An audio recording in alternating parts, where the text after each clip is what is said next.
You know how it is. When you finally get to bed, and in that time you're waiting to be carried away to that sometimes wonderful, sometimes really weird place of sleep, you think up some seriously brilliant ideas. Write some well-constructed letters, usually to people who have pissed you off. Think of stellar ways to deal with problems. Come up with award-winning inventions that will make the world a better place, and you a millionaire. Come up with what you should have said. Right wrongs, right songs. Well, it was during one of these nightly self-congratulatory sessions that this year's Tropfest and light bulbs popped into my small brain and started circulating madly in the grey matter. It didn't take long and I was coming up with some seriously good ideas, starting with a family of light bulbs. Dad. Hello. Mum. Hello. The kids. Baby bulb. A happy family. We could go on a picnic. Or perhaps go to the zoo. Or maybe go for a drive in the car. By the time I had them walking the family dog, our family dog that is, I was starting to mastermind an even better plan. It was going to be much funnier and infinitely more clever to have two main characters named something amusing like Argon and Filament. Two blokey blokes. We start the film standing in a queue outside a nightclub called The Good Light Out. All manner of different kinds of lights, dressed in what's available from my 7-year-old's Barbie collection, are being admitted through the door by two large security lights.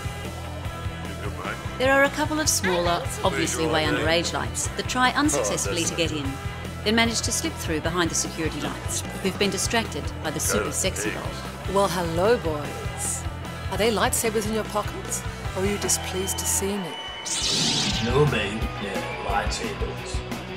Next shot, our heroes are inside the funky, hip, happening, crowded nightclub, making their way across the raging dance floor filled with bopping bulbs, rocking to great tunes such as Blinded by the Light and Come On Baby Light My Fire. These of course would be being played live by the popular band The Stage Lights, backup vocals by the gorgeous Limelights. Our boys would sidle up to the bar and there follows a torrent of side-splitting light gags. They order themselves a light beer and a light milk, and kick back and peruse the dance floor from the relative safety of their bar stools. They're stoked that Tiffany and Lava say hello. Hey, handsome. Whoa. Before they head to the well-connected room, they agree that Pearl is looking as sexy as, but see that Featherlight seems to be tickling her fancy. They think that they might ask the Fairy Lights over for a drink at some stage of the evening, but will definitely avoid Twilight. They reckon that Spiky and Highlighter have probably been taking something, along with the Twisted Sisters, and don't doubt that it has something to do with Traffic Light. Want to get charged? They watch Solar do something stupid and comment that he's never been too bright, obviously just born dim. They secretly envy Leadlight, who always looks impressive, and comment on how the downlights never seem to be enjoying themselves. They talk about how Taillight has danced like that ever since they've known him. And they observe that Sunlight is definitely pissed off because Moonlight is obviously much more attracted to Starlight. Whatever was she thinking? Moonlight has always been out of her reach. They're joined briefly by Philip, who says he's going home because he feels a little lightheaded.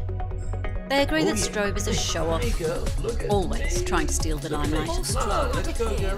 They wish that Flashlight would keep his clothes on, even though they'd have to admit if you're going to flash, you'd want to have a body like his.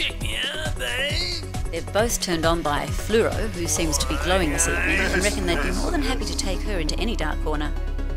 But see that Spot's already on her. They talk to Christmas Candle, who says he's been feeling a little blue from time to time. They suggest he may lighten up if he goes through the side door marked Blue Only, which would lead him to the Blue Light Disco.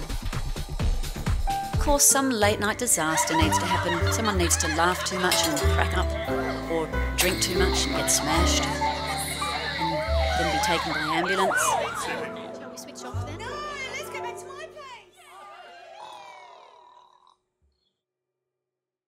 And the next morning you wake up, and you immediately start to come up with 1,000 reasons why you shouldn't, couldn't, won't do it. Real-world rational brain steps in and questions relentlessly how you could possibly think it would work. Where will you find the time?